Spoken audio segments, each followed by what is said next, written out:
분비의 법칙은 자, 반응이 일어날 때, 자, 화합물이 만들어질 때, 자, 반응물 사이는 일정한 질량으로 결합한다. 이게 일정 성분비의 법칙이었어.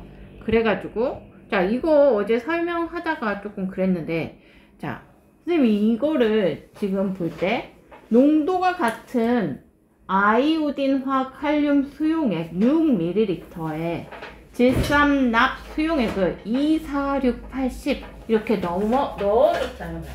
24680 이거에 자, 질산납 수용액을 농도가 같대.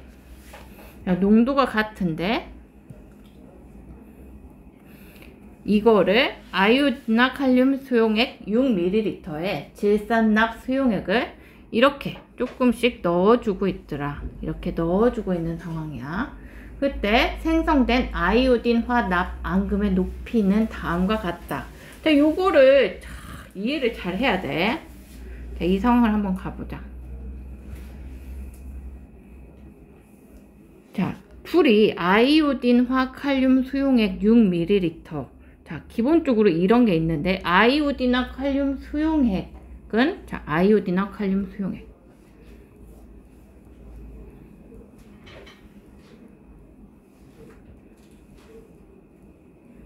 수용액에, 아이오딘화 칼륨 수용액은 뭐 AQ라고 쓴다고 했어. 수용액에, 자, 질산납 수용액을 넣어 주었더니, 자, 아이오딘화 납이 앙금으로 이렇게 석출되고 그 외에 뭔가 또 다른 물질도 있는 화학 반응식이겠지.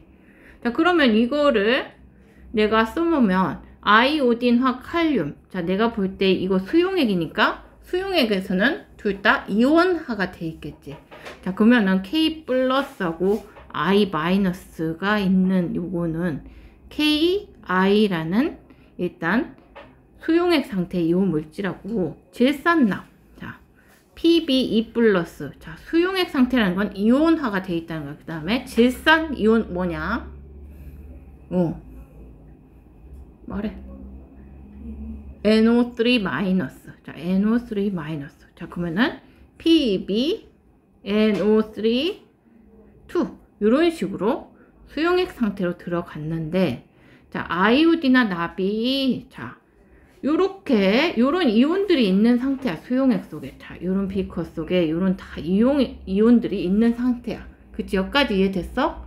요런 이온들이 있는 상태인데, 자, 영혼의 짝꿍인, 자, 납하고 아이오딘은 만나는 순간 앙금을 만드는 반응을 하더라. 그래서 PbI2라는 앙금이 만들어주고, 요거 쓰이고, 자, 요거 남은 KNO3는 수용액 상태로, 앙금은 아니고 여전히 용액 상태로 이렇게 섞는 순간 이렇게 있더라. 지금 요 반응이라는 거야.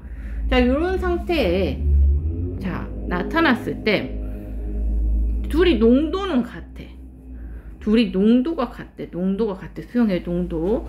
자, 얘를 6ml 넣었을 때, 자, 얘가 6ml 있는 상황에서 얘를 2, 4, 6, 80 이렇게 넣어봤다는 거야.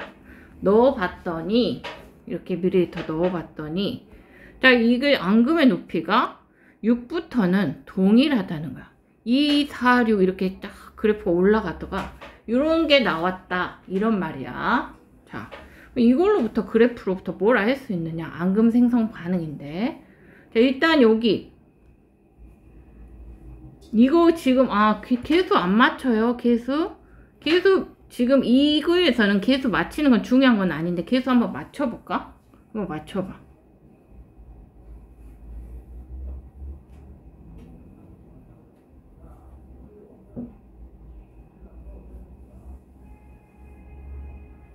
자, 그럼 K 입장에서, 이거는 전시간 건데, K 입장에서 보면은 반응 전에 K는 여기 하나 있지. 하나 있으니까 한 개고, 반응 후에 K도 자, 여기 일단 한 개 있으니까 한 개네.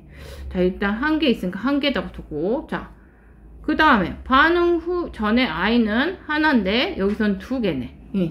두 개지. 자, 그러면 여기다가 2를 써주면 2k가 되니까 여기다도 2를 써줘야겠네.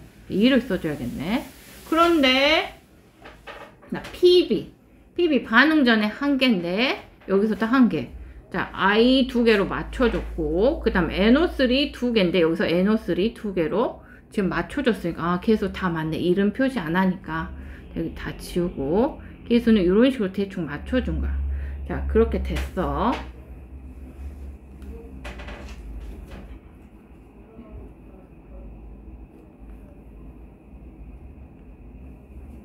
자, 이런 앙금이 생성되는 반응이다. 이 앙금의 색깔은 노란색이다. 이 노란색 앙금이 생성됐다.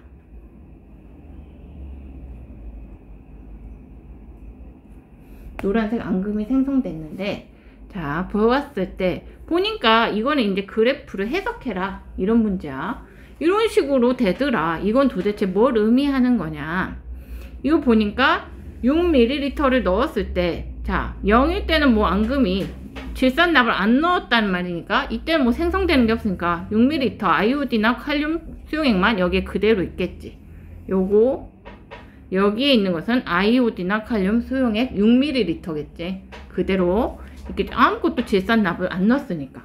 그 다음에 여기 6ml 넣고 얘 2ml 넣으니까 요 정도 앙금이 생성됐더라. 그 다음에 4 넣으니까 요 정도 생성됐고 6 넣으니까 요 정도 생성됐는데 8부터는 6 넣었을 때와 똑같이만 생성이 되고 있더라. 지금 이런 그래프지. 자, 이 그래프로 알 수 있는 게 뭐냐. 자, 농도가 같은 아이오딘화 칼륨 수용액과 질산납 수용액은 1대1의 부피비로만 반응한다. 자, 그러니까 6 넣었을 때 6가지로만 앙금이 만들어지고 얘를 더 넣어줬을 때는 더 이상 만들어지는 게 없다. 그 외에는 남아버려서 이렇게 된다는 거지. 자, 더 이상 만들어지는 게 없다. 그 말이야.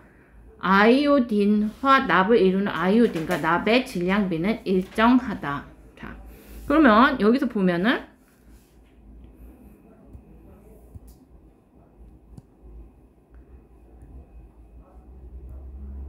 여기 있는 거는 그냥 아이오딘화 칼륨 수용액이고, 그렇지?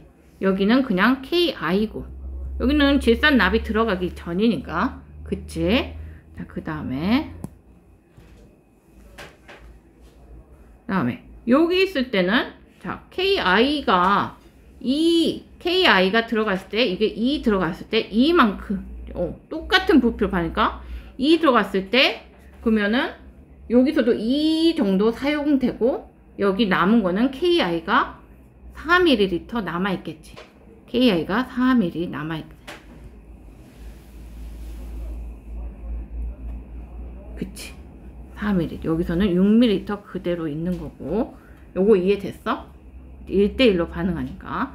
그 다음에 4 들어갔을 때는 여기서는 또 KI가 2ml 남아있는 거겠지. 왜냐? 1대1로 지금 부피가 반응하고 있으니까. 그 다음에 6 들어갔을 때는 1대1로 반응하고, 자, 여기에 남아있는 거는, 자, 1대1. 아이오딘이나 칼륨 6ml 쓰였고, 자, 질산납 수용액 6ml 쓰였어. 자, 근데 앙금에 남아있는 용액은 뭐겠어?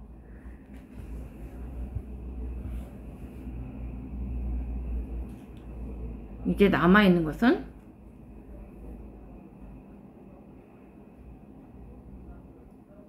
여기에는 이제 그 외에 남아있는 것은 요거 1대1로 다 반응을 했고, 이거하고 이거가 1대1로 다 반응을 해서 이걸로 만들었고, 이걸 만들었을 때 남은 건 요거잖아. 이거가 지금 요 속에 녹아 있다는 거겠지. 자, 그랬을 때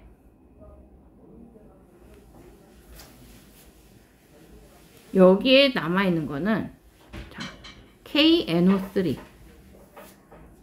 KNO3가 녹아있고, 사실 KNO3는 여기도 다 있어. KNO3는 여기도 다 있다. 왜냐면 앙금이 만들어질 때 KNO3도 함께 만들어지고 있잖아. 있는데 여기는 KI도 지금 들어있는, 남은 KI도 들어있는 상황이고, 여기 남아있는 거는 지금 KI 남은 건 하나도 없고 KNO3만 남았다. 여기 이해됐어?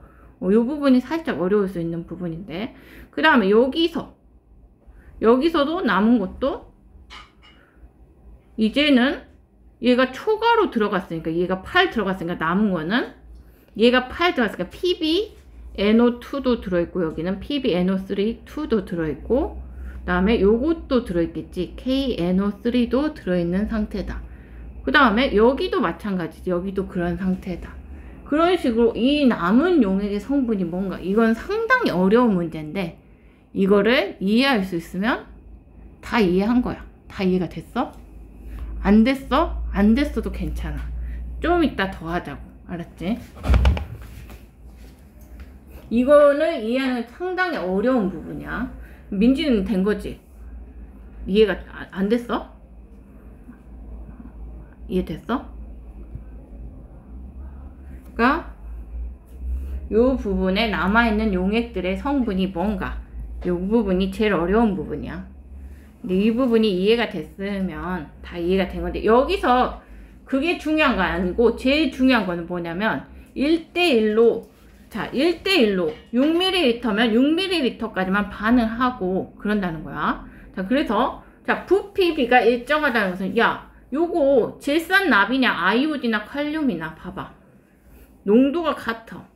농도가 같다는 거야. 근데 농도가 같은데 들어있는 그러면 아이오디나 칼륨이나 수육, 질산납의 농도가 같다면 얘들 밀도는 일정할 거 아니야. 부피분의 질량으로 일정한 거 아니야. 농도가 같을 때.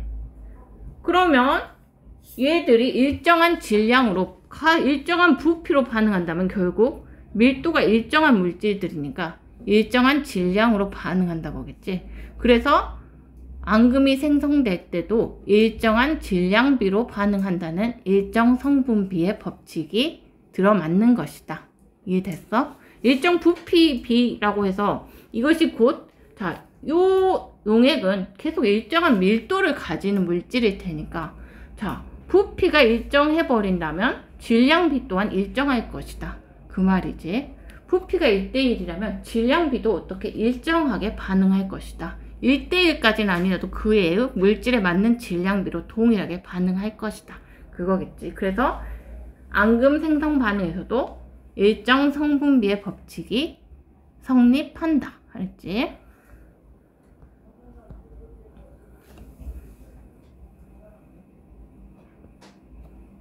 일정 성분비의 법칙. 프루스트라는 과학자가 발견한 화학 법칙으로 화합물을 구성하는 성분 원소 사이에는 항상 일정한 질량비가 성립한다 라는 것이다.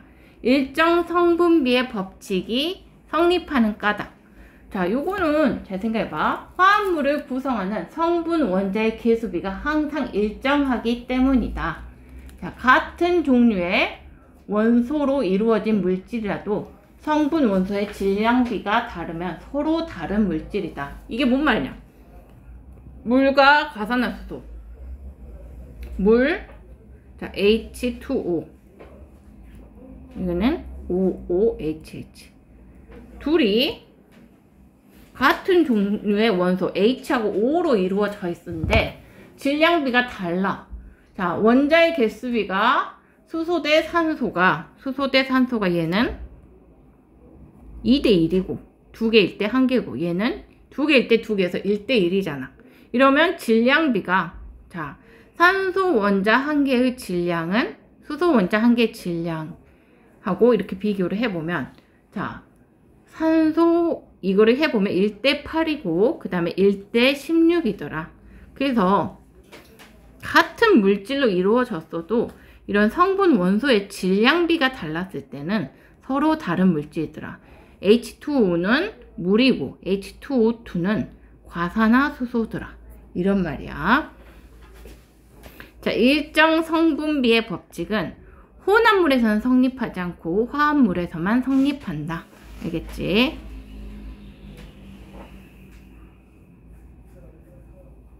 자, 마그네슘을 공기 중에서 가열해서 봤더니 마그네슘과 산소가 항상 질량비가 3대2로 반응해서 산화마그네슘이 되더라. 이거를 마그네슘을 내가 태우기 전에 질량을 3g으로 측정하고 그 다음에 산화마그네슘을 측정했더니 걔는 5g 나왔어. 5g 나왔어.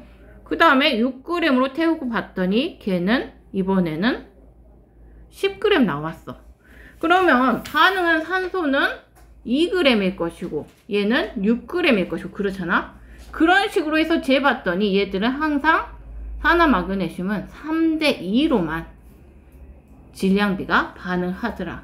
이게 일정 성분비의 법칙이다. 산화마그네슘이 만들어지는데 마그네슘과 산소의 질량비는 3대2더라. 항상 어떤 경우에도 3대2로만 결합을 하더라. 이게 일정 성분비의 법칙이다.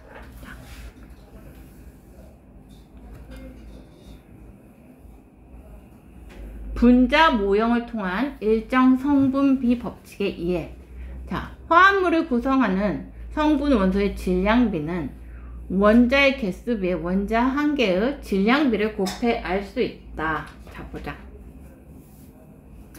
원자의 개수비들은 물은 H2O고 이산화탄소는 CO2고 암모니아는 NH3다. 이걸 알고 있어. 원자의 개수비는 수소 대 산소는 2대1이고 탄소 대 산소는 1대2고 수소 대 질소는 3대1이라는 걸 알고 있지. 자, 그 다음 원자 한 개의 질량비. 자는 원자 한 개의 질량비를 곱해서 알 수 있다. 자, 수소 원자 한 개의 질량을 1이라고는, 진짜 수소 원자 한 개의 질량이 1인 게 아니라 엄청나게 작지, 원자의 질량은. 그냥 상대적으로 우리가, 그러니까 질량이 실제로 수소 원자의 질량이 예를 들어서 1억 분의 12라고 해봐. 맨날 1억 분의 12g 하면 얼마나 복잡해. 그러니까 수소 원자를 그냥 1이라고 뒀을 때 다른 원자의 비를 나타낸 거지. 수소 원자의 질량을 우리가 1이라고 둬버리자. 그랬을 때 산소 원자의 질량은 1억 분의 12g 곱하기 16g인데 원래 그냥 그때 16이라 두자. 이렇게 만들어 버린 거지. 그렇게 수소 원자의 질량이 사실 1은 아니지만 1이라고 둔 것을 원자량이라 그러고, 자, 수소 원자를 1이라고 뒀을 때 걔 몇 배인가 이 기준으로 나타나는 게 다른 비율로 나타나는 게 다른 원소의 다 원자량이 되는 거야. 그러면 수소 원자가 1일 때 산소 원자는 16의 원자량을 가지고 16의 원자량을 가진다. 그런 거야. 여기 보면 이거를 보면 알아. 자, 너희가 원소의 주기율표를 외웠을 거야. 자, 원자의 한 개의 질량은 매우 작아서 실제 질량을 그대로 사용하기가 불편해요. 그래서 이거를 그냥 우리가 1이라고 뒀을 때 다른 애들의 질량을 B로 나타낸 거. 자, 수소 원자 한 개의 질량 1이라고 둬. 그러면 탄소는 10이야. 산소는 16이야. 질소는 14야. 황은 12야. 황은 32야. 염소는 35.5야. 나트륨은 23이야. 마그네슘은 24야. 철은 56이야. 구리는 64야. 자, 대부분은 항상 들어맞는 것은 아니지만 원자량이라는 것은, 자, 원자 번호, 원소의 주기율표로 외웠을 때 그 원자 번호의 약 2배에 해당하는 것을 가지고 있더라. 옳지. 앉아. 그래서 탄소의 원자 번호가 6이었잖아. 그래서 12. 산소의 원자 번호가 8이었잖아. 그래서 16. 질소의 원자 번호가 7이었잖아. 자, 이거를 주기율표를 한번 리마인드를 해볼까? 주기율표.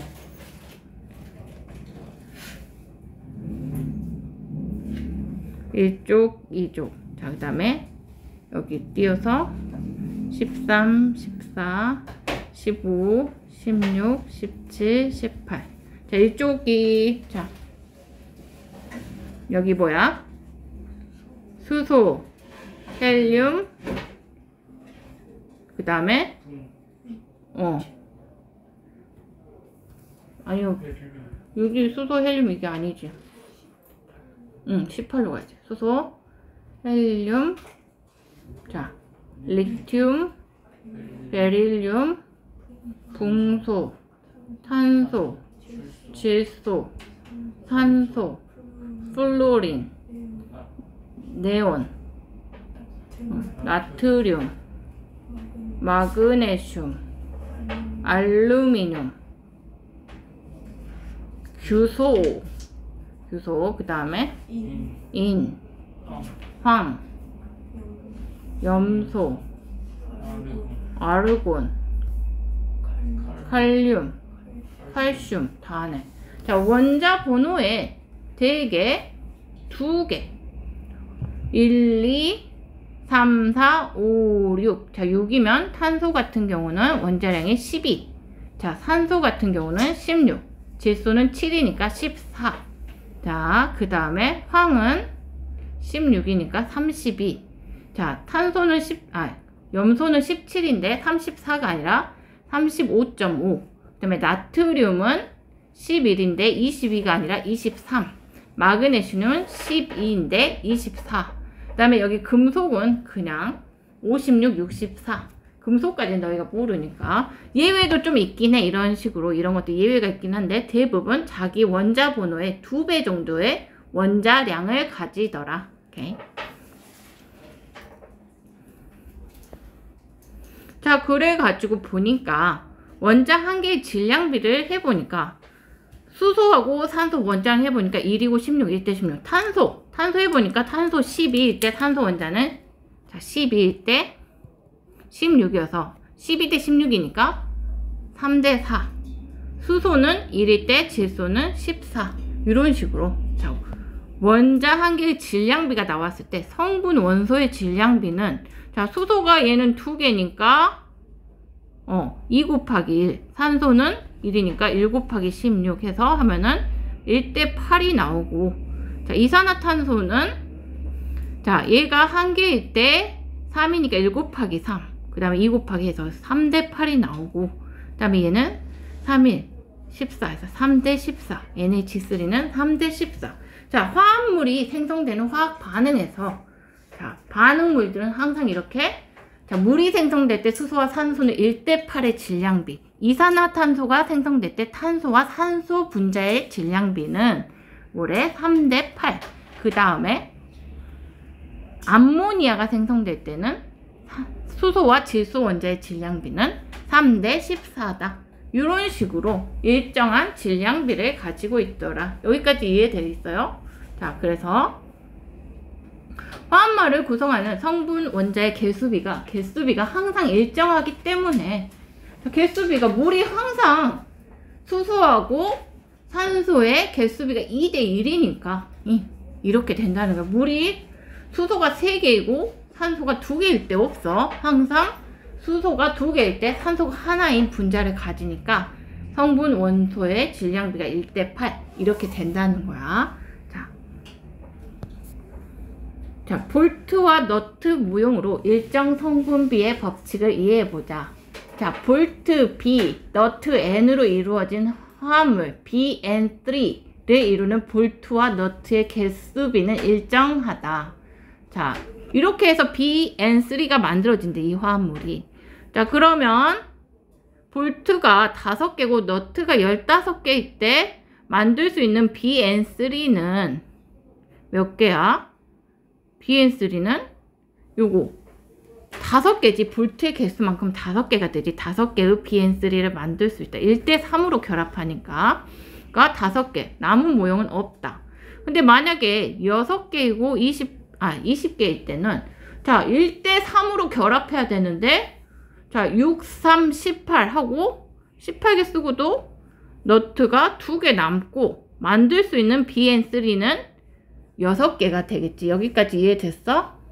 그 다음에 7, 15일 때는 자, 1대3으로 결합해야 되는데 얘가 15개니까 여긴 5개까지 쓸 수 있다는 거야. 그러면은 볼트가 2개 남고 만들 수 있는 거는 볼트 개수하고 같은 비니까 5개.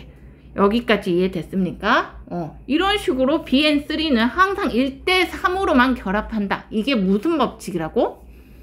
일정 성분, 원자수는 항상 일정한 비로만 결합하니까 얘들의 질량비가 일정하다. 이것이 일정 성분비의 법칙이다. 원자의 개수가 항상 일정하므로 B가 N이 항상 1대3으로 결합하므로 B의 원자량이 정해져 있고 N의 원자량이 정해져 있다면 만약 B의 원자량이 내가 특정했던 5고 N의 원자량이 3이라면 자, B하고 3M이 만들어져서 BN3라는 화학식을 만들 때 자, BN3가 만들어지는 얘의 질량비는 어떻게 된다? 5일 때 3, 3, 9 해서 14 이렇게 만들어져 얘가 3이라고 둔다면 그래서 5대 9로 반응해서 14g으로 만들어진다는 게 일정 성분비의 법칙이다. 여기까지 이해됐어? 왜 그런다? 얘는 항상 1대3으로 결합하고 각각의 원자는 일정한 원자량을 가지기 때문이다. 오케이? 오케이. 자, 요거 한번 풀어볼까? 밑에 풀어봐. 윤서 여기 왔는데 지금 됐어? 조금 부족해? 오케이. 일정 성분비의 법칙 어저께 한 부분이야. 요 부분은 조금 남아서 더 듣고 가던지. 시간이 가야 돼? 알았어. 그러면 여기 녹화된 거 있어. 그거 보내줄게.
1번 화합물을 구성하는 성분 원소 사이에 항상 일정한 질량비가 성립한다. 이것을 일정 성분비 법칙이라고 한다. 2번 자 8g의 구리를 공기 중에서 가열했더니 10g의 산화구리가 생성됐다. 자 8g의 구리를 공기 중에서 가열했더니 산화구리 2가 만들어졌다. 자 그러면 가열했으니까 얘는 산소하고 만났겠지. 그래서 연소가 됐겠지. 근데 얘 8g을 썼더니 10g의 산화구리가 만들어졌대. 그러면 산소 몇 g 쓴 거야? 응? 2g. 산소는 2g 썼겠구나. 자, 그랬을 때 산화구리를 2를 이루는 원소의 질량비는 얼마냐? 4대 1. 4대 1이다. 4대 1. 8대 2니까 4대 1이다. 그러면 4대 1이다. 물을 이루는 수소와 산소의 질량비는 1대 8로 일정하다. 자, 수소와 산소의 질량비는 1대 8로 일정하다. 15g의 수소를 완전히 반응시켰을 때 물을 합성할 때 필요한 산소는 최소 몇 g이다?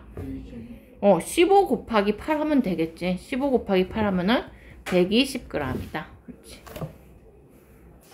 이제 기체 반응의 법칙. 자, 기체 반응의 법칙은 자, 지금까지 배운 화학 반응의 법칙 두 가지가 뭐였어? 질량 보존의 법칙하고 일정 성분비 법칙. 자, 기체 반응의 법칙은 자, 질량 보존의 법칙하고 일정 성분비 법칙은 자, 물질의 상태에 관계가 없었는데, 자, 기체 반응의 법칙은 기체끼리 반응해서 기체를 만들 때 법칙이야. 그러니까 반응물이 다 기체고 생성물이 다 기체일 때만 성립하는 법칙이 기체 반응의 법칙이다. 이름에 써져 있듯이 기체 반응의 법칙. 자, 기체 사이의 반응에서 부피 관계, 이걸 나타낸 게 기체 반응의 법칙이다.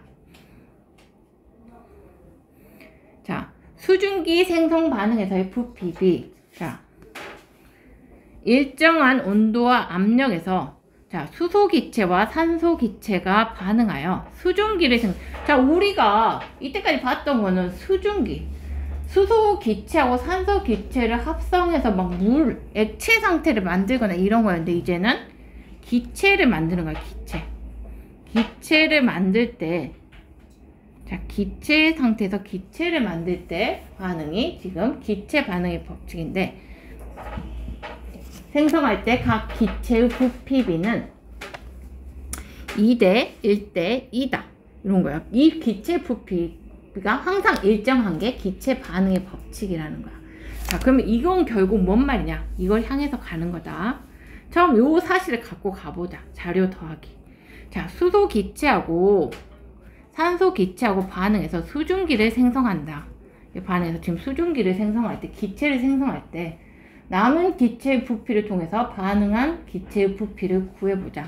단 기체는 온도와 압력에 예민하기 때문에 이 실험 상황에서 온도와 압력을 일정하게 해줘요. 기체는 온도나 압력이 조금만 변해도 부피가 크게 달라지기 때문에 온도와 압력 조건을 일정하게 해주어야 한다. 자, 보자. 여기서 보니까 수소, 산소, 수증기는 2대 1대 2로 반응하는데 정말 그런가 실험을 해봤어. 자, 처음에 온도 압력이 일정한 상황에서 수소 10, 산소 5 넣어줬더니 2대 1로 넣어줬더니 남은 기체 없었다. 모두 싹 반응했다는 거지. 자, 그래가지고 생성된 수증기의 부피를 재봤더니 10이었다. 아, 그럼 남은 기체 없고 2대 1대 2로 기체가 만들어졌네. 요거 봤어. 그 다음에 자, 이번에 10 넣어주고 10 넣어줬더니 산소 5가 남았더라. 면은 요거는 수소는 하나도 안 남았으니까 10 다 썼고, 산소는 5가 남았으니까 5만 사용됐네. 생성된 수증기 재봤더니 10이더라. 그러니까 얘도 2대 1대 2로 반응했네. 부피 B가. 그 다음에 수소 15 넣어주고 산소 5 넣어줬더니 이번에는 수소가 5g 남았더라. 그럼 5g이 안 사용됐다는 거니까 10만 사용되고 남은 건 5고. 그래서 생성된 수증기 부피 재봤더니 10이었다. 그랬을 때 얘도 2대 1대 2로 반응하더라. 이렇게 해서 일정 온도와 압력에서 수소와 산소 기체로 수증기라는 기체를 만들 때에는 부피비가 2대 1대 2로 반응하는구나. 자, 더 넣은 기체는 반응하지 않고 남음으로 처음 혼합한 기체의 부피에서 남은 기체의 부피만 빼면 반응한 기체의 부피이다. 자, 수소 기체와 산소 기체는 2대 1의 부피비로 반응해서 수증기를 생성했다. 생성된 수증기까지 포함하면 각 기체의 부피비는 2대 1대 2더라. 이게 자, 일정 온도와 압력에서 기체끼리 반응해서 기체를 만들 때 기체 부피비가 항상 일정하더라. 이게 기체 반응의 법칙이야. 자, 그럼 수소만 그런 거 아니야. 자, 그래서 암모니아 기체가 생성될 때도 한번 해봤어. 자, 지금 다 기체를 만들고 있는 상황이지. 암모니아 기체 생성 반응에서 부피비. 자, 일정한 온도 압력 조건이 있습니다. 그 다음에 질소 기체와 수소 기체를 반응시켜서 암모니아 기체를 생성할 때 각 기체의 부피비는 1대 3대 2더라. 여기 사각형. 요거 정육면체 봐봐. 1대 3대 2더라. 자, 그 말이야. 질소가 1부피 반응할 때 수소 3부피에서 암모니아 기체는 2부피 만들어지더라. 말이야. 또 다른 기체. 염화수소 기체 생성 반응. 자, 기체 생성 반응에서 자, 일정 온도 압력 조건에서 수소 기체, 염소 기체 반응해서 염화수소 기체를 생성할 때 기체의 부피비는 1대 1대 2더라. 자, 여기까지가 기체 반응의 법칙이야. 얘가 지금까지 발견한 게 뭐냐면 일정 온도 압력 조건에서 기체들이 반응해서 기체를 생성할 때, 자, 기체를 생성할 때 각 기체 부피 사이에는 간단한 정수비가 성립한다. 이게 기체 반응의 법칙이었다. 자, 그러면 이 말이 뭔 말인가? 이 기체 반응의 법칙은 왜 나온 것인가? 한번 생각을 해보자. 자, 기체 같은 경우는 자, 우리가 물질의 상태는 세 가지가 있었어. 고체, 액체, 기체가 있었는데, 자, 고체는 물질의 이루는 입자 사이 분자들의 간격이 상당히 좁은 것이었고, 액체는 조금 더 멀어져서 유동성을 가지는 거고, 기체는 거의 속박이 없이 서로 굉장히 멀리 떨어져 있는 상태가 기체 상태였다. 그치? 자, 그러면 온도와 압력이 같을 때 모든 기체는 같은 부피 속에 같은 개수의 분자가 들어있더라. 자, 온도와 압력이 같을 때 기체라는 애들은 같은 부피 속에 같은 개수의 분자가 들어있더라. 이게 그 이유야. 자, 그러니까 지금 같은 온도와 압력에서 같은 부피 속에 수소 기체가 몇 분자 들어있어요. 여기서는 1, 2, 3, 4, 5 5개 들어있고, 산소 기체도 1, 2, 3, 4, 5. 자, 이산화탄소 기체도 1, 2, 3, 4, 5 5개 들어있는 거야. 온도와 압력이 같을 때 모든 기체가 같은 부피 속에 같은 개수의 분자가 들어있다. 그 말이야.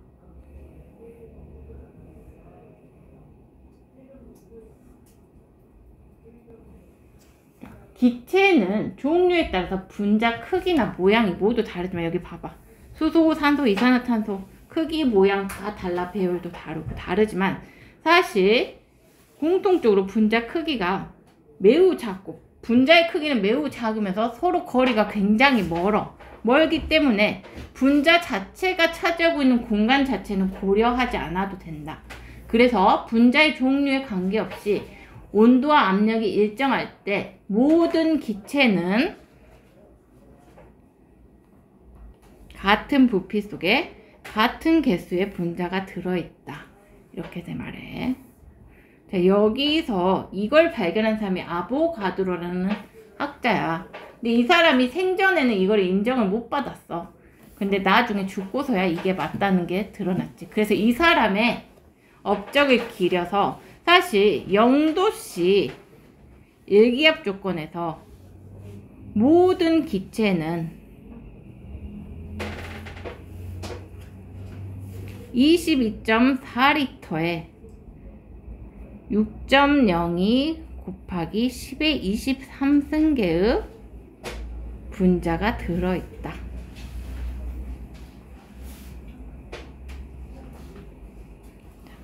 이 6.02 곱하기 10의 23은 앞으로 엄청 많이 보게 될 숫자야. A라고도 쓰고 아보가드로의 수라 그래.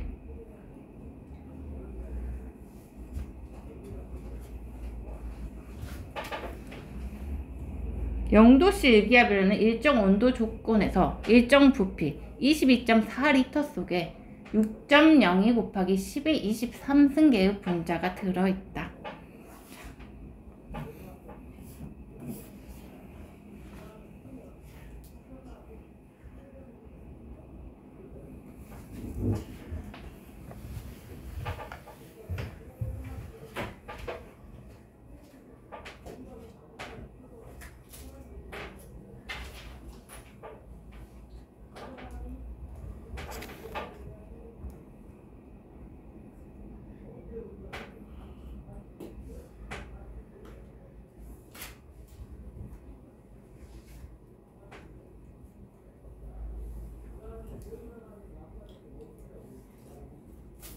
자, 온도와 압력이 다 적었나?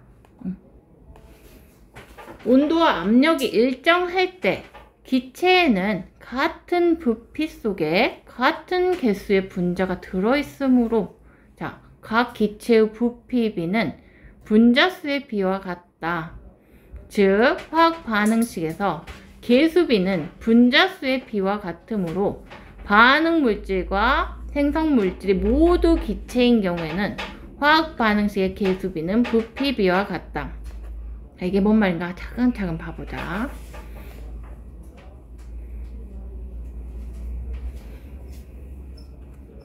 온도와 압력이 일정할 때, 자, 모든 기체는 같은 부피 속에 같은 개수의 분자가 들어있다는 거야.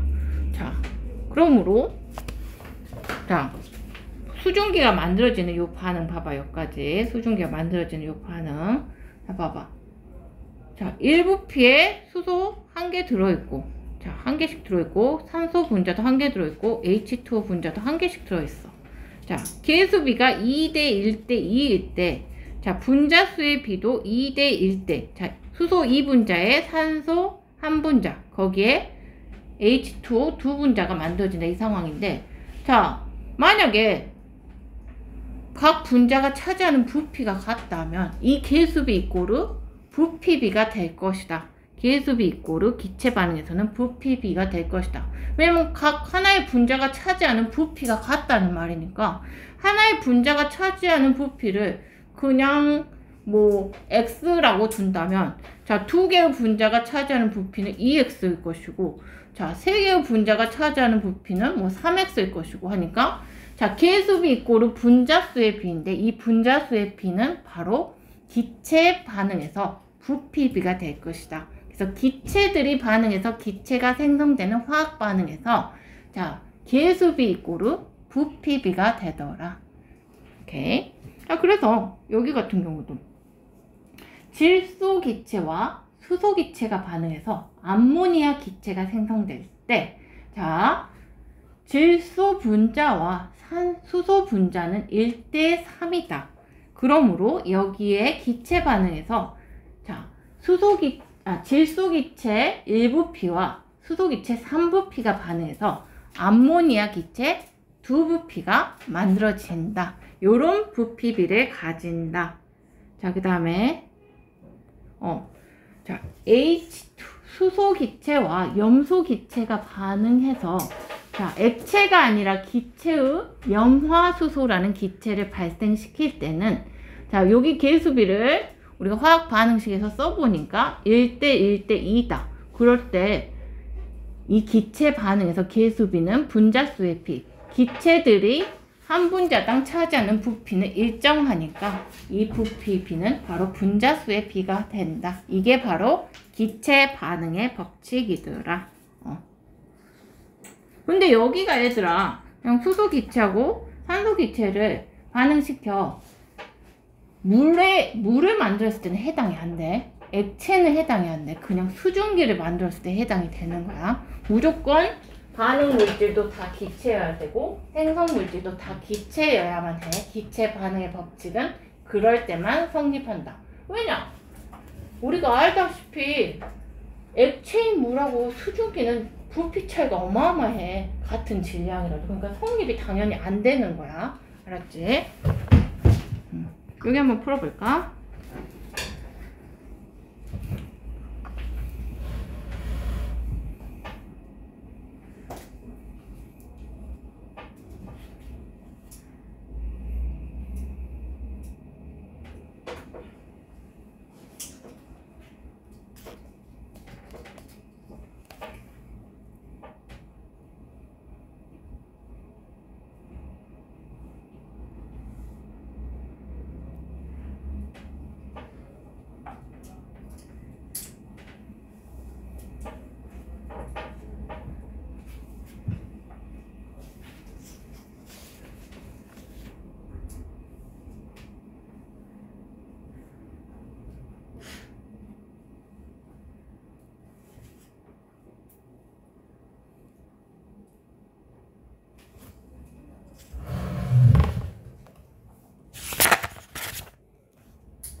풀었어? 1번. 일정한 온도와 압력에서 기체들이 반응해서 새로운 기체를 생성할 때 각 기체의 부피 사이에는 간단한 정수비가 성립하는데 이것을 기체 반응 법칙이라고 한다. 온도와 압력이 같을 때 모든 기체는 같은 부피 속에 같은 개수의 분자를 포함한다. 자, 기체가 반응하여서 새로운 기체를 생성하는 반응의 화학 반응식에서 개수비는 분자수의 비 그리고 부피비와 같다 그 말이야. 자동차 에어백은 이런 식으로 뭐 아자이드와 나트륨이라는 이 NaN3라는 물질이 그러니까 브레이크를 밟을 때 뭔가 요거를 눌렀을 때 불꽃 반응을 일으켜서 이렇게 나트륨과 질소 기체로 분해되도록 하는데 순간적으로 그때 에어백이란 것은 이 질소 기체가 발생하면서 팽창하는 것을 이용한 것이다. 그 속에 들어있는 건 질소 기체다. 알았지? 그랬을 때 이 부피비가 일정하도록 자, 뭔가 조정을 해서 사람이 보호해주는 기능을 하는 게 에어백이다. 자, 이거 한번 해볼까? 이제 시험에서는 막 실험을 해석하는 게 제일 중요하지. 그 다음에 기체 발생에서의 질량 변화. 기체가 발생하는 반응에서 반응 전후 물질의 총 질량이 보존됨을 설명할 수 있다. 자, 플라스틱 병에 자, 분필과 묽은 염산을 넣은 후 전체 질량을 측정한다. 자, 분필하고 묽은 염산을 여기다 딱 넣었어요. 여기다 분필 여기다 놓고 묽은 염산을 여기 시험관 속에 넣어가지고 마개를 딱 넣었어. 그런 다음에 질량 측정하니까 76g이네. 76g. 76g이었어. 76g. 76g이었는데 그 다음에 얘를 쏟아 부었어. 기울여서 반응시킨 후에 그러니까 묽은 염산하고 분필을 반응시킨 후에 전체 질량을 측정해 봤더니 얘 또한 저울을 봤더니 76g이었어. 76g. 자, 플라스틱 병의 뚜껑을 연 후에 질량을 측정해 봤더니 75.8로 줄었네. 약 0.2g 감소했네. 그러면 뭔가 여기서 지금 이 실험만으로 알 수 있는 건 뭐야? 얘들아, 닫아놨을 때는 질량 변화가 당연히 없지. 뚜껑을 여니까 질량이 감소했다는 것은 뭔가 기체가 발생되었고 그 물질이 뚜껑을 여는 순간 날아갔다는 거지. 자, 여기서 뭔가 화학 반응이 일어났었고 거기서 기체가 생성됐었고 걔가 뚜껑을 여는 순간 날아갔다. 그런 걸 알 수 있지. 자, 분필의 주 성분은 탄산칼슘이다. CaCO3다. 탄산칼슘 CaCO3로 과정 2에서 플라스틱 병을 기울이면 묽은 염산과 탄산칼슘이 반응하여 이산화탄소 기체가 발생한다. 자, 얘들아, 이거 한번 화학식 써볼까? 이거 탄산칼슘 CaCO3 염산 어떻게 쓰냐? 염화수소다. HCl. 그 다음에 염화칼슘 어떻게 써야겠어? CaCl2다. 물 H2O. 그 다음에 이산화탄소 CO2. 자, 이거 계수 맞춰라. 계수.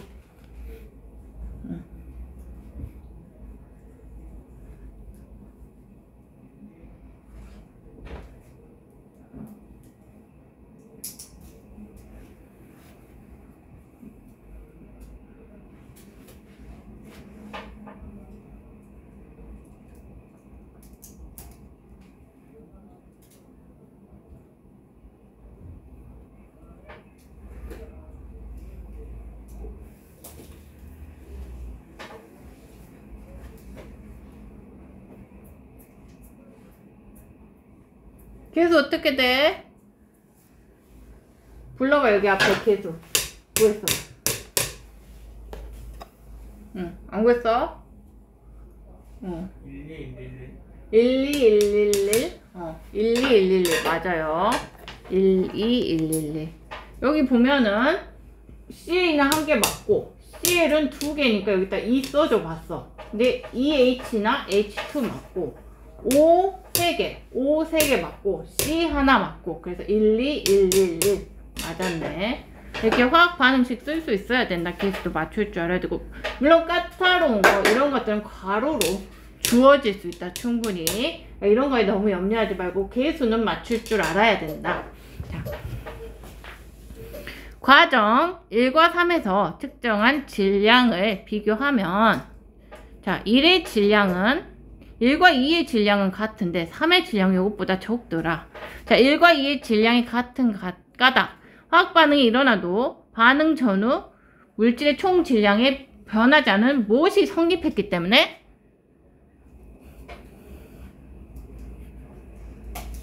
요게 이게 뭔 내용이요?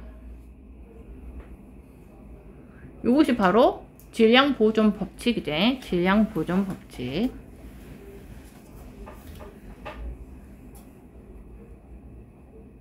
자, 3에서 질량이 감소한 까닭. 뚜껑을 열어서 여기서 지금 기체가 이산화탄소밖에 없는데 얘가 빠져나갔기 때문이다. 이산화탄소 기체가 빠져나갔기 때문에 감소한 질량은 빠져나간 이산화탄소의 질량과 같다. 자, 기체가 발생하는 반응에서 반응 전후 물질의, 기체가 발생 안 해도 마찬가지야. 반응 전후 물질의 총 질량은 변하지 않는다. 즉 질량 보존의 법칙이 성립한다. 자, 여기 탐구 확인 풀어봅시다.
다 했어요? 자, 보자. 1번. 과정 2에서 흰색 앙금이 생성된다. OX. 자, 과정 2에서. 여기서. 둘이 섞었을 때 흰색 앙금이 생성된다. OX.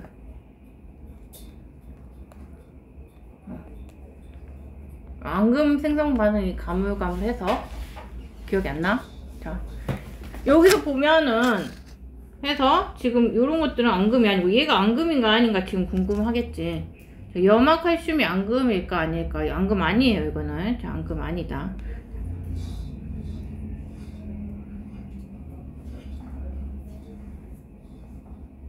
앙금이 생성되지 않는다. 염화칼슘 앙금 아니고 이런 상태에서 있으면 그냥 칼슘 2+하고 Cl- 수용액 상태로 녹아있는 그런 상태가 됩니다. 근데 이 경우 같은 경우는 이게 고체 양이 많았으면 이게 만들어지는 게 아니라 그냥 요것이 조금 녹아있는 그런 수용액 상태가 되겠죠. 그래서 이거는 그냥 수용액에 다 녹아있는 이온 상태일 것이다. 자, 그 다음에 분필 조각의 주 성분은 탄산칼슘이다. 그쵸? 탄산칼슘이어서 이런 화학 반응식 이건 O 맞고. 과정 3에서 질량이 감소함으로 기체가 발생하는 반응에서는 질량 보존의 법칙이 성립되지 않음을 알 수 있다. 아니죠. 이거는 뚜껑을 열어서 이산화탄소가 날아갔기 때문이지 질량이 보존되지 않아야지. 이까지는 질량이 똑같았잖아. 그 다음에 과정 3에서 감소한 질량은 이산화탄소 기체의 질량하고 같다. 5.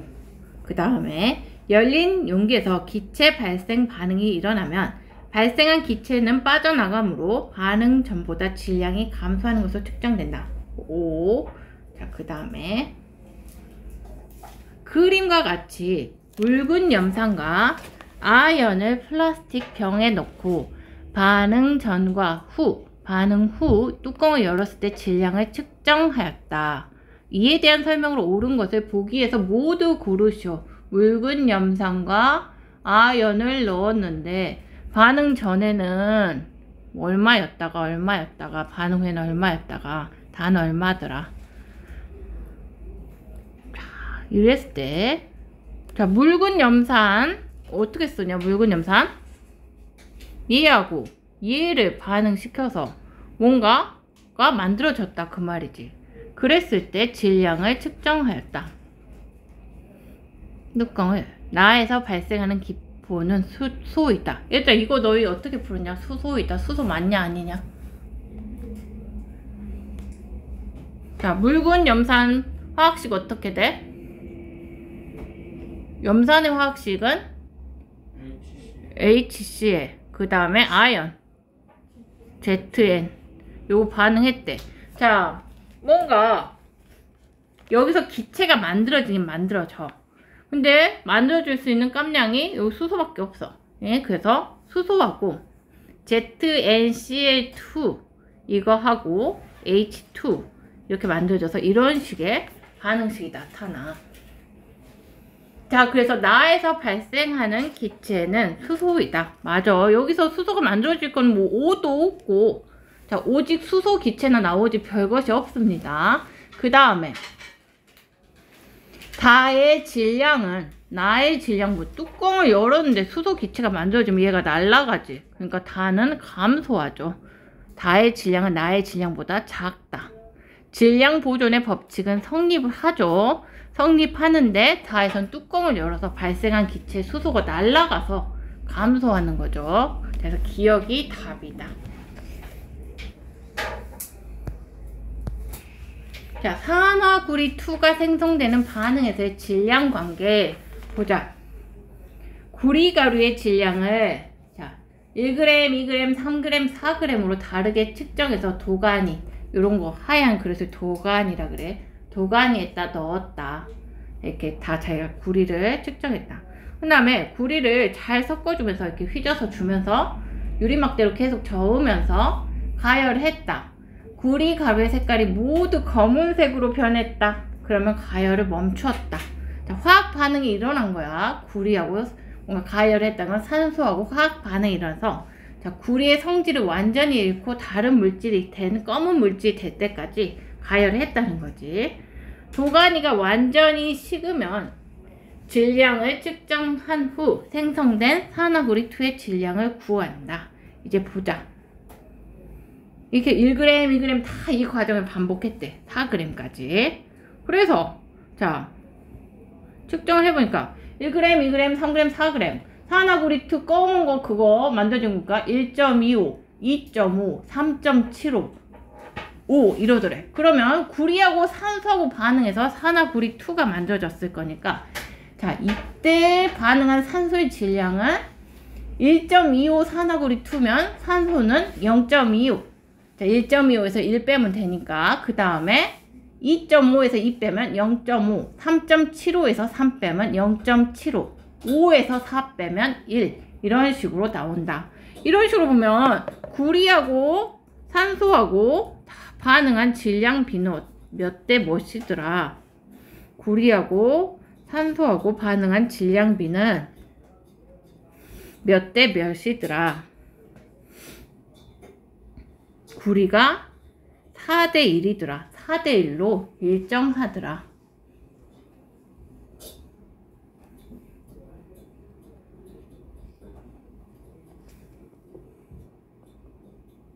이런 식으로 보면은 자, 이게 4대 1이라는 거는 이 그래프의 기울기가 얼마라는 거야?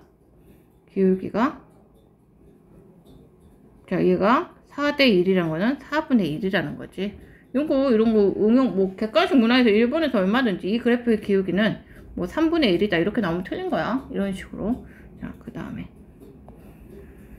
산화구리 2를 구성하는 성분 원소의 질량비가 일정하므로 일정 성분비의 법칙이, 4대 1로 질량은 일정하게 결합하므로 일정 성분비의 법칙이 성립한다. 자, 그리고 탐구 확인 한번 풀어볼까?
1번.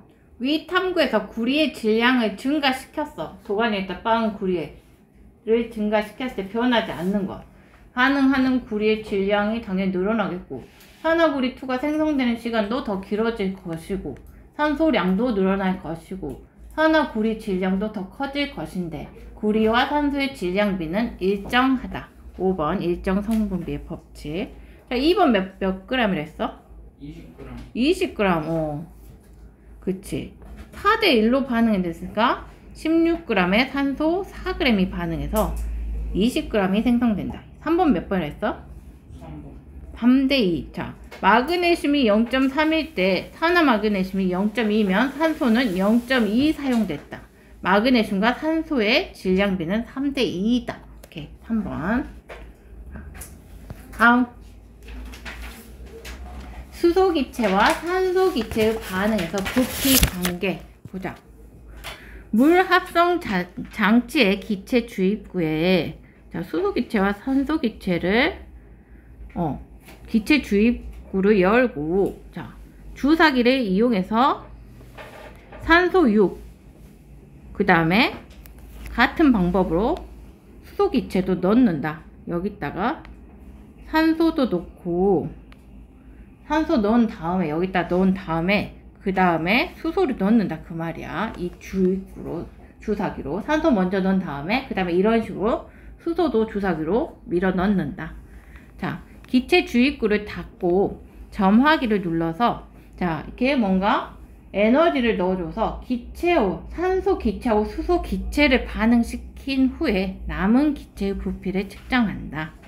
자, 산소 기체 6 넣고 수소 기체 6 넣은 다음에 남은 기체의 부피를 재봤더니, 반응 안 하고 남은 기체 부피 재봤더니 3이었더라. 자, 그 다음에 2의 실험 장치에서 수소 기체 6을 또 넣고 기체 주입구를 담은 다음에 점화기를 눌러서 반응시킨 후 남은 기체가 없더라. 자, 이게 뭔 말이냐? 자, 수소 기체와 산소 기체를 얻는 방법은 과산화수소를 뭐 이렇게, 수소 기체는, 산소 기체는 뭐 이산화망가니즈라는 물질의 과산화수소수를 해서 얻고, 이 주사기에다가 얻고, 그 다음에 뭐 묽은 염산, 마그네슘의 묽은 염산을 떨어뜨려서 이렇게 수소 기체를 소집하더라. 이런 식으로 해가지고 이렇게 소집한 얘들을 여기다가 넣어준다는 거야. 여기 물 합성 장치에다 넣어준다는 거야. 물이 아니고 수증기가 나오긴 할 텐데, 자, 수증기 합성 장치에다 넣어주고 버튼을 딱 눌러주면 하는데, 처음에 뭔가 남는 기체가 있었대. 자, 우리는 사실 기체 반응의 법칙으로 알지. 자, 수소하고 O2가 반응했을 때 H2O, 수소 기체가 발생할 때, 자, 이게 어떤 2대 1대 2로 반응한다는 걸 알고 있지. 자, 알고 있는데, 그러면 자, 수소 6ml하고 산소 6ml가 반응했을 때, 자, 보면은 2대 1대 2로 반응해야 되니까 수소는 다 쓰였고 산소만 3ml 남을 것이다. 이걸 알 수 있지. 왜냐면 2대 1로 반응해야 되니까, 2대 1로 반응해야 되니까 산소만 3ml 남아. 여기서 남은 기체는 산소였어. 산소 3ml가 남았다는 거야. 자, 근데 여기 산소 3ml 남은 거에다가 수소 6ml 넣었더니, 자, 산소 3 남은 거에다가 수소 6ml 넣었더니 이번에는 딱 2대 1로 반응하니까 수증기가 다 만들어지고 남는 기체 없이 수증기가 싹 만들어졌다. 그 말이지. 남는 기체는 역시나 산소 맞았다. 그러니까 수소 6ml하고 반응을 해서 수증기를 만들었지. 자, 보면 수소 기체와 산소 기체가 반응할 때 과량으로 존재하는 기체는 반응하지 않고 남는다. 자, 또한 수소 기체와 산소 기체가 반응하여 물이 생성되므로 과정 2에서 반응 후에 남은 기체의 부피는 수소나 산소 기체의 부피인데, 자, 수소를 더 넣은 후에 물이 생성되는 반응이 일어났으므로 2에서 남은 기체는 산소일 것이다. 산소더라. 자, 그 다음에 2에서 반응한 수소 기체는 6, 산소는 2 이렇게 반응했더라. 과정 3에서 반응한 것은 수소 6과 산소 3이다. 자, 수소 기체와 산소 기체는 2대 1의 부피비로 반응하여서 물을 생성한다. 말이지. 자, 기체 반응의 법칙이야.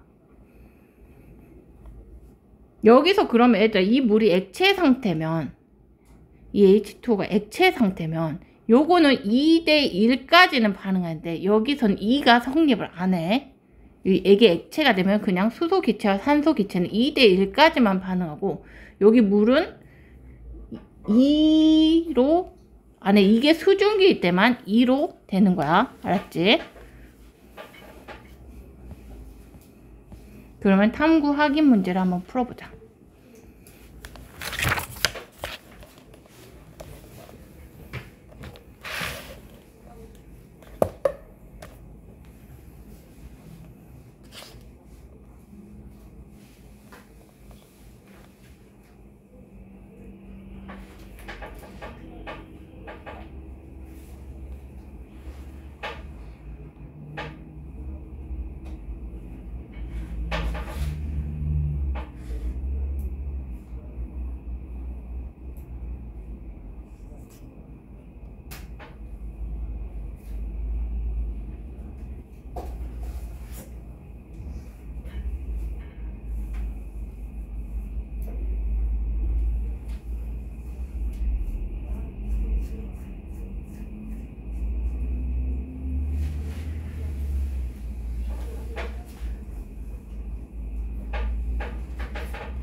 얘들아 이거 한번 봐볼까? 자 1번 기억 비읍에 알맞은 숫자나 말을 줘.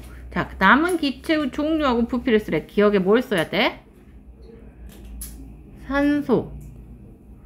자 2대 1대 2로 반응하니까 산소 3ml. 자 그 다음에 반응한 기체는 6대 3. 그 다음에 여기는 요거 이따가 썼다 했으니까 요거 그대로 써서 3. 그 다음에 이것도 6대 3 이렇게 써주면 되다. 일정 온도 압력에서 수증기가 이렇게 해서 수증기가 생성되었을 때 과정 2, 3에서 생성된 수증기의 부피. 자 이거는 H2O2 해서 H2O 기체 만들었을 때 2대 1대 2다 했을 때 이 계수비가 바로 부피비가 된더라. 그러면은 6대 3대 2대 1대 2니까 수증기는 여기서는 6이 만들어지고 여기서도 6이 만들어지더라. 그래서 과정 2에서는 수증기 6ml, 나에서도 수증기 6ml 이렇게 써주면 되겠다. 그 다음에 그림은 질소와 수소 기체가 반응해서 암모니아 기체를 생성할 때 각 기체의 부피 관계를 나타낸 것이다.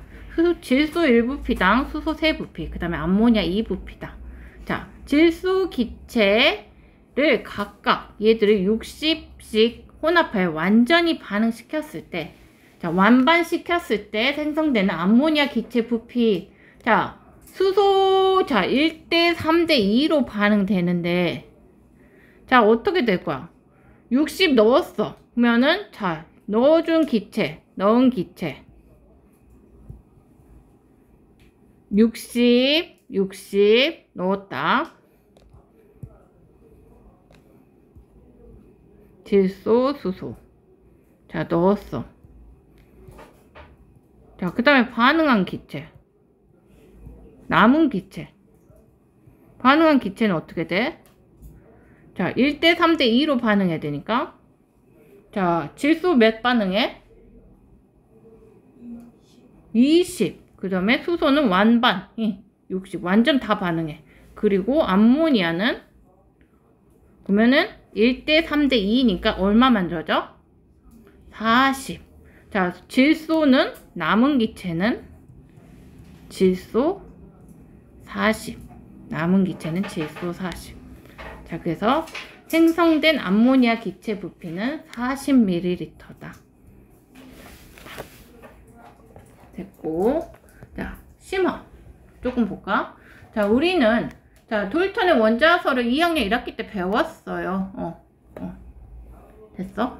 요 문제 2번 이거 오늘 완전히 풀었으면 오늘 수업 다 이해한 거야. 2번. 자, 기체 반응의 법칙. 자, 그 다음에 도일턴의 원자설 2학년 1학기 때 도일턴의 원자설을 배웠어요. 원자설은 몇 가지 오류가 있긴 했었지만, 자, 근데 입자 개념에서 큰 기여를 한 건데, 자, 이 원자설이 나올 때 라부아지의 질량 보존의 법칙과 프루스트의 일정 성분비의 법칙이 증명되고, 이것을 근거로 도일턴은 이런 것을 발표했었어. 자, 그 다음에 분자설과 기체 반응의 법칙. 도일턴처럼 기체가 원자 상태라고 하면은 이렇게 기체 반응하면 원자가 쪼개져야 되니까 이 기체 반응의 법칙이 설명이 안 됐어. 그래서 아보가드로는 물질은 원자가 아니라 원자들이 결합한 분자로 이루어져 있고, 분자는 물질의 성질을 지니는 가장 작은 입자다라는 분자 개념을 제안했다. 자, 그래서 얘가 제안한 것 중에 기체는 종류에 관계없이 같은 온도와 압력에서 같은 부피의 기체 속에 들어있는 분자수가 동일하다. 요런 거를 주장했죠. 자, 이런 식으로 하다 보면은 뭔가 쪼개지는 거 없이도 들어맞는다. 이런 게 나왔죠. 그 다음에 요거는 완전 심한데, 자, 아까 선생님이 6.02 곱하기 10의 23이라는 숫자, 요거 같은 경우, 자, 물론 그 모든 몰이라는 단위야. 우리가 야 무슨 물질들이 단위가 있잖아. 자 근데 뭐 연필 한자 쓸 때는 연필 12자루 이런 거잖아. 근데 원자, 분자, 이온, 전자 이렇게 쬐끄만 입자들은 사실 한두 개, 뭐 세 개, 네 개 이런 개념이 아니야. 얘들은 뭉쳐 다녀도 단위가 10의 23승계, 그러니까 10, 1, 0, 0, 0, 0, 0, 02, 23승계는 붙어야 된다는 말이야. 자, 그래서 이런 입자가 6.02 곱하기 10의 23승계일 때 연필 12자루를 한다스라고 한 것처럼 이런 단위를 몰이라는 단위를 써. 몰이라는 단위. 이건 아직 몰라도 되는데, 자, 그래서 아까 아보가드로가 0도씨 일기압에서 분자가 6.02 곱하기 10의 23승계 있다는 거는 1몰계 있다. 그 말이 1몰계. 자, 닫고. 자, 그래서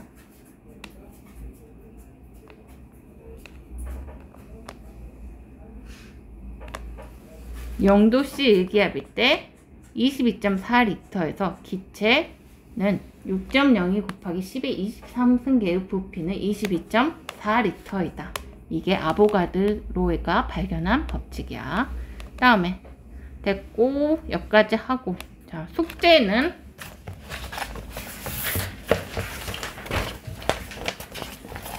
자, 36쪽부터 서술형 43쪽까지 풀기. 숙제는 또 43쪽까지 풀기. 그리고 지금 너희가 2학년인데 3학년 걸 배우고 있기 때문에 시험을 쳐야 돼.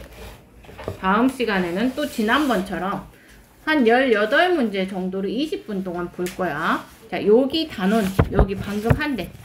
화학 반응의 법칙, 화학 반응의 규칙. 지난번에 그 앞에 뒤로부터 물질 반응 변화와 화학 반응 뒤로부터 화학 반응의 규칙.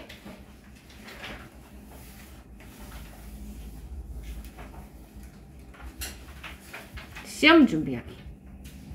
근데 시험 수준은 지난번 그 시험 수준 정도 똑같아. 그 정도 수준으로 볼 거고, 너희가 시험을 안 치면 이게 3학년 되면 기억이 또 안 나. 지금은 막대로 말한 것 같은데 기억이 안 나. 지금 시험을 한 번씩 쳐주고 가야 돼. 자, 이거 시험 준비해오기. 한 20분 정도 치는 시험으로 볼 거야. 네. 자, 됐어.